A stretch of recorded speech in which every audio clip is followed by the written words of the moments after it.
Pollution. It fills our skies with smoke and our oceans with trash. It sickens and kills humans and wildlife alike and is still overlooked. It's in every community and is still treated as a distant threat. People hear about it all the time without fully acknowledging the damage it causes. In this video, I focus on the two biggest forms of pollution, air pollution and water pollution. I hope I can not only teach you about pollution, but get you to care about it. Let's start by discussing air pollution. Start from the beginning.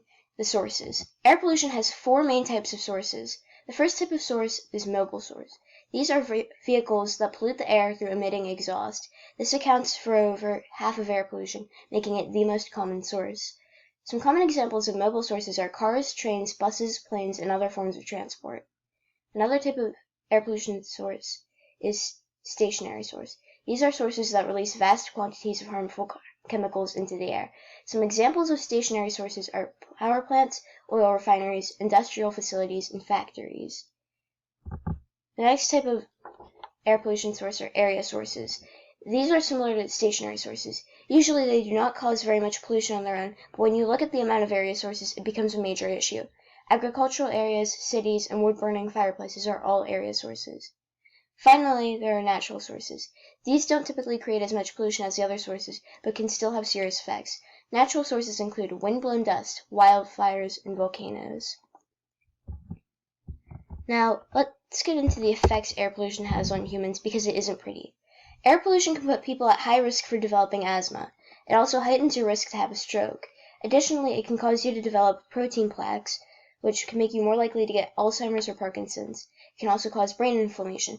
However, these are not the only consequences of air pollution.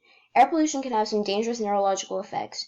For example, air pollution causes people to be more likely to be born with ADHD or autism, which are neurodevelopmental disorders that have no cure. But that's not all. According to Maria Nera, an expert on air pollution, it can cause people's intelligence to lower. Air pollution is literally reducing people's IQs. If that doesn't make you believe this is a threat, I don't know what will. However, humans are not the only ones to suffer from polluted air. The environment will also suffer the consequences. Air pollution can cause acid rain, which is when rainwater mixes with dangerous chemicals in the air and becomes acidic. It also causes hazes.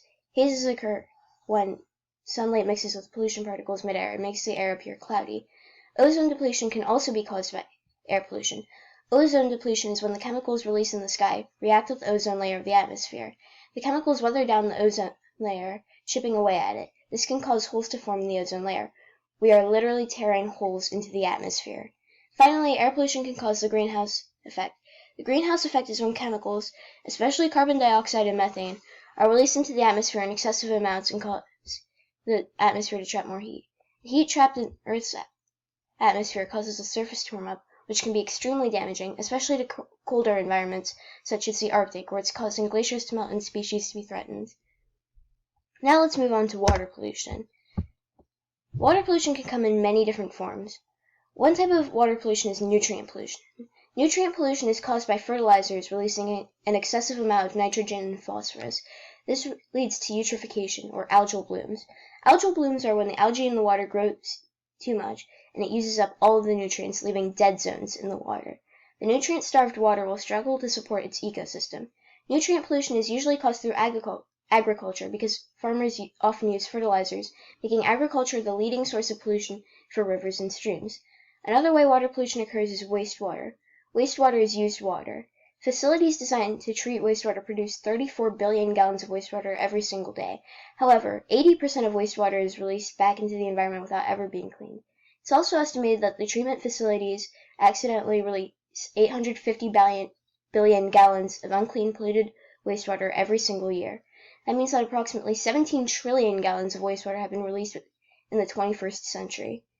Another form of water pollution is radioactive waste. Radioactive waste is very bad because it is extremely difficult to clean up and stays toxic for thousands of years.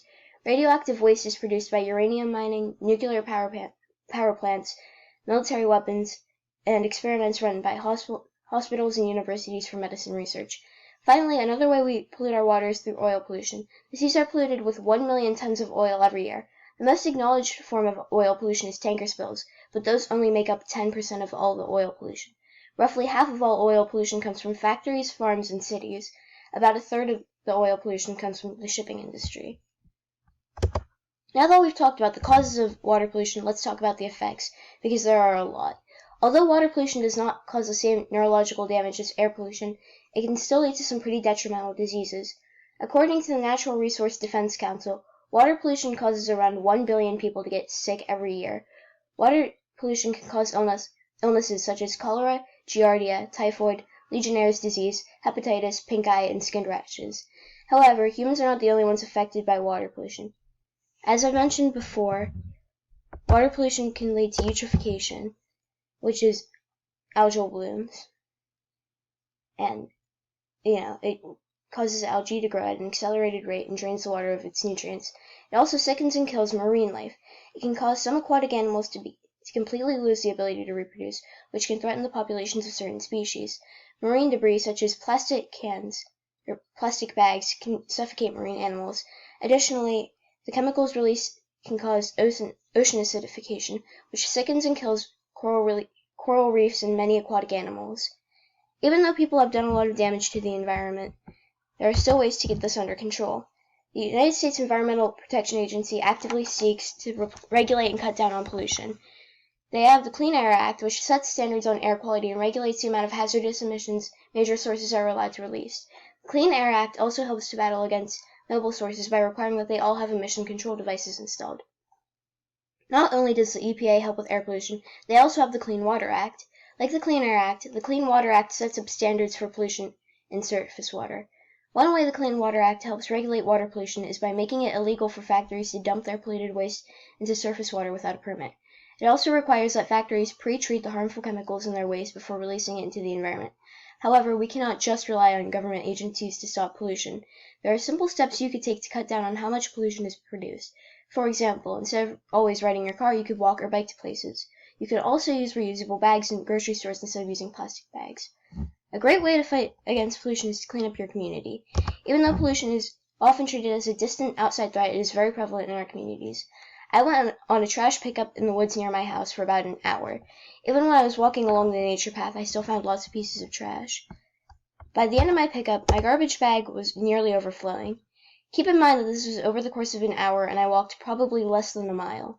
Still, keeping your community clean is very important, and I highly encourage everyone to do that. Thank you so much for watching, and I hope I taught you to care at least a little more about pollution.